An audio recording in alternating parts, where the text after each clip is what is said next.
کا وہ بات کو تکلف میں نہ لینا، اس کا حسن لینا، جس کو پتہ چل جائے میں سہاگن ہو گئی، جس کو پتہ چل جائے میں سہاگن ہو گئی، اس کی پرواز ہوتی ہے بلندی کی کہ میرا اب کوئی گھر ہے، میں اب ایک مکمل زندگی گزارنے والی ہوں۔ بھائی فرمایا فرشتے کہتے ہیں نم کا نومت العروس، اس طرح سو جا جس طرح پہلی رات کی دلہن سوتی ہے، کیونکہ اس سے اس کے دلہا کی ملاقات ہے۔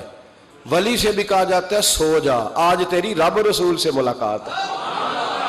وہ اس عروس سے لفظ عرس نکلا ہے، اس عروس سے لفظ، اس کا لغوی معنی شادی کے۔ ہم ہر سال عرس مناتے ہیں، گویا وہ دن مناتے، گویا وہ دن مناتے، یاد رکھنا، گویا ہم وہ دن مناتے ہیں جس دن ولی اللہ کی نبی پاک سے ملاقات ہوئی۔ ہم ہر سال وہ، میری بات کی سمجھ آ گئی آپ کو؟ عرس والا لفظ کا مسئلہ حل ہو گیا۔ اب آگے چلیں، کہتے ہیں ہر سال کیوں مناتے ہو؟ پڑھ لو امام فخر الدین رازی کو، پڑھو حضرت امام خازن کو، تمام تفاسیر پڑھیں، تمام نبی کریم سید عالم صلی اللہ تعالی علیہ وآلہ وسلم ہر سال شہدائے احد کے مزاروں پہ جاتے، حضور ہر سال شہدائے احد کے مزاروں پہ ہر سال حضور جاتے۔ قریب تھا نا احد کا پہاڑ، مہینے کے بعد چلے جاتے، ہر روز جاتے، کو منع تو نہیں نا بھائی، لیکن نبی پاک کیا کرتے؟ ہر سال جاتے۔ حضور کا وصال ظاہری ہوا تو حضرت ابو بکر صدیق بھی ہر سال جاتے، جناب صدیق اکبر کا وصال ہوا تو حضرت عمر بھی ہر سال جاتے، حضرت عمر کے بعد جناب عثمان غنی بھی ہر سال جاتے، حضرت عثمان کے بعد مولا علی بھی ہر سال جاتے۔ حضرت عمر بن عبدالعزیز کہتے ہیں میں نے جب یہ طریقہ پڑھا تو میں بھی ہر سال جاتا۔ کہتے ہیں ایک سال نہیں گیا تو حضرت امیر حمزہ میری خواب میں آ گئے، کہنے لگے پکا یارانہ لگا کے پھر چھٹی نہیں کرنی چاہیے، تو ہے ہی نہیں یار، تو پہنچا ہی نہیں۔ او بھائی احد کے شہید جو تھے وہ تو بخشے ہوئے، ان کو تو قرآن کہتا ہے وَلَا تَقُولُوا لِمَن يُقْتَلُ فِي سَبِيلِ اللَّهِ أَمْوَاتٌ، لیکن حضور پھر بھی ہر سال ان کے مزارات پر، اسی سے ہم نے نکالا ہے کہ ہر سال اللہ کے بندوں کا عرس منانا چاہیے۔ سال کے بعد اللہ کے بندوں کا عرس۔ آپ جب احد کے شہیدوں کے مزاروں پہ آج بھی مدینہ شریف جائیں گے تو آپ کو یاد تازہ ہوگی کہ انہوں نے جہاد کیا تھا، یہ شہید ہوئے تھے، انہوں نے حضور کے نام پر جانیں دی تھی۔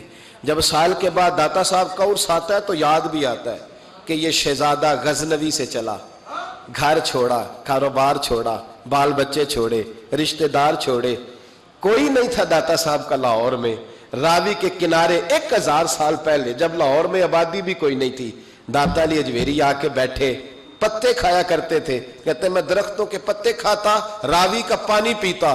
لوگ کہتے ہیں علی اجویری گزارا کیسے ہوگا؟ فرمانے لگے جس رسول کے دین کے لیے آیا ہوں وہ مدد بھی فرما دیں گے۔ جب سال کے بعد ان کا عرس منایا جاتا ہے تو ان کی خدمتیں یاد آتی ہیں نا، خواجہ اجمیری کا عرس منایا جاتا ہے تو ان کی خدمتیں یاد کی جاتی ہیں، مجدد صاحب کا عرس منایا جاتا ہے تو خدمتیں، اعلیٰ حضرت فاضل بریلوی کا عرس منا کے ان کی خدمات کو یاد کیا جاتا ہے، تو سال کے بعد والا مسئلہ بھی حل ہو گیا۔ عرس میں ہوتا کیا ہے؟ تلاوت ہوتی ہے، اس کے بعد خطاب ہوتا ہے، پھر اس کے بعد کیڑی شے نجائز دے چو دسو چھڑ دینے جڑی نجائز ہے، تلاوت نہ کریں تسی بول دے نہیں، نہ کریں، پوچھ لینا مولانا صاحب سے کہ قرآن شریف پڑھا کریں کہ رہنے دیں، اور نعت شریف بولے ہمارا تو گزارا ہی نہیں۔ بالکل یقین کریں جس دن نعت نہ سنے وہ رات گزرتی نہیں، غذا ہے، روح کی غذا ہے نعت، بغیر نعت کے چل ہی نہیں سکتا مسلمان، اور حضور کا نام لینے والا بغیر نعت کے چل جائے ہو ہی نہیں سکتا۔ تقریر خطاب نہ کریں جو حضور کی سنت ہے۔ نبی پاک نے فرمایا سب سے بہترین مسلمان ہی وہ ہے جو کھانا زیادہ کھلائے اور سلام پہلے لے، تو کھانا نہ کھلائیں، حضور کے طریقے پہ عمل نہ کریں۔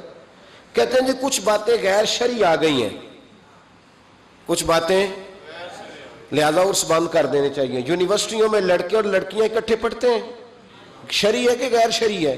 بول کے بتائے یار۔ تو یونیورسٹیاں بند کرانے کا فتویٰ کیوں نہیں دیتے مولانا صاحب؟ صرف عرس ہی بند کرانے ہیں، ہے نا غیر شرعی یونیورسٹیوں کی تعلیم، کیونکہ لڑکیاں اور لڑکے اکٹھے نہیں پڑھ سکتے، اس لیے کہ نبی پاک علیہ السلام نے فرمایا جہاں مرد عورت اکٹھے ہو وہاں تیسرا شیطان ہوتا ہے۔ تو آپ ہر جمعے میں تقریر کیوں نہیں کرتے یونیورسٹیوں کے خلاف؟ ہر جمعے عرس کے موقع پر تقریریں کرتے ہیں، عرس بند کرو بھائی، کسی جگہ کوئی غیر شرعی بات شامل ہوگی تو غیر شرعی چیز بند کرائی